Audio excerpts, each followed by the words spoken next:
The learning environment I am going to talk about is the Grade 9 Essentials Math course that I taught last year.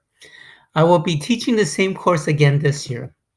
One of the major challenges in that class is keeping them engaged so they are not always on their technology, playing games, watching videos, and communicating with their friends. Another of the major challenges was in dealing with the students' gaps in understanding. I use a blended paperless classroom. I spend time with the students face to face and also online. The first half of the class, I had the students work on problems on various Google documents I had uploaded on Google Classroom from York Region District School Board's Grade 9 Essential Math e-learning course on D2L. Knowledge construction and not reproduction was emphasized. Students were encouraged not to look for the one right answer and try different approaches. This open-ended, context-specific problem was challenging for the students. Students worked in small groups as self-directed, active investigators and problem solvers. I adopted the role as facilitator of learning, guiding the learning process and promoting an environment of inquiry. Multiple perspectives and representation of concepts and content were presented and encouraged. The second half of the class, I would have the students play Knowledge Hook game show to review the material that they learned during the first half of the class. Game show is an online application where quizzes are presented in a game show type format. With word problems, I would provide textual or oral prompts by emphasizing keywords and or figures.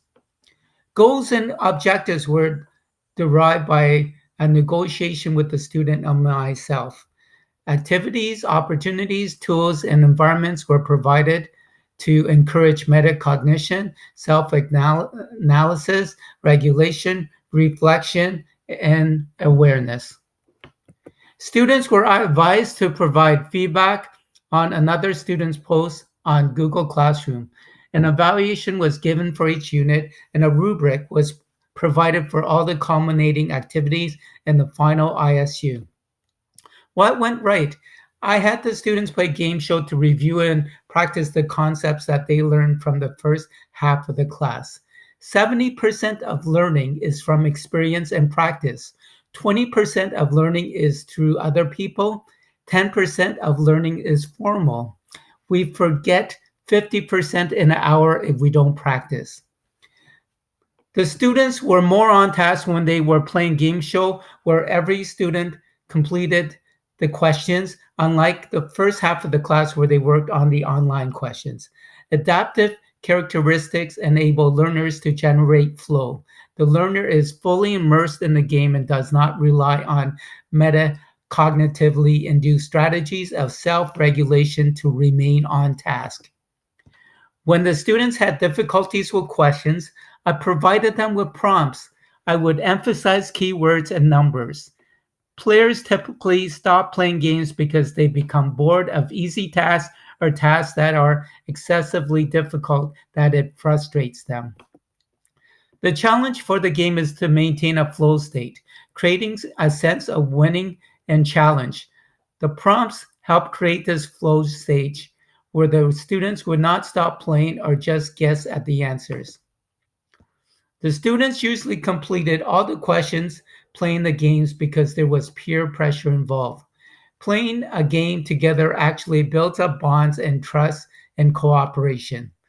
The students did not want to disappoint the other students by either not attempting the question or quitting the game, so they attempted every question. Motivation to play also comes from the motivation to win. The students kept track of who was winning and how they were doing compared to the other students. Game show also incorporates retrieval practice or calling information to mind. Retrieval practice boosts learning by focusing on pulling information out of students' heads rather than cramming information. Through the act of retrieval, our memory for that information is strengthened and forgetting is less likely to occur. I used rubrics for my evaluations, which improves students' end products and therefore increase learning because they understand how they will be evaluated and can prepare accordingly. How might I structure the learning environment differently? In my class, I need to emphasize the process and not the product, how the student arrives at a particular answer and not the retrieval of an objectively true solution. It is what is important.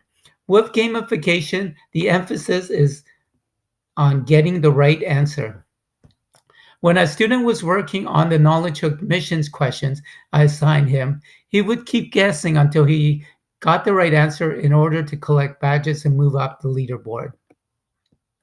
I would increase the amount of time in my day focused on discovery learning and less on gamification.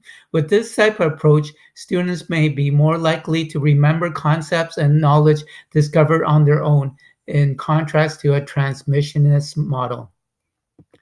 I need to use more flexible and simpler tools for online learning.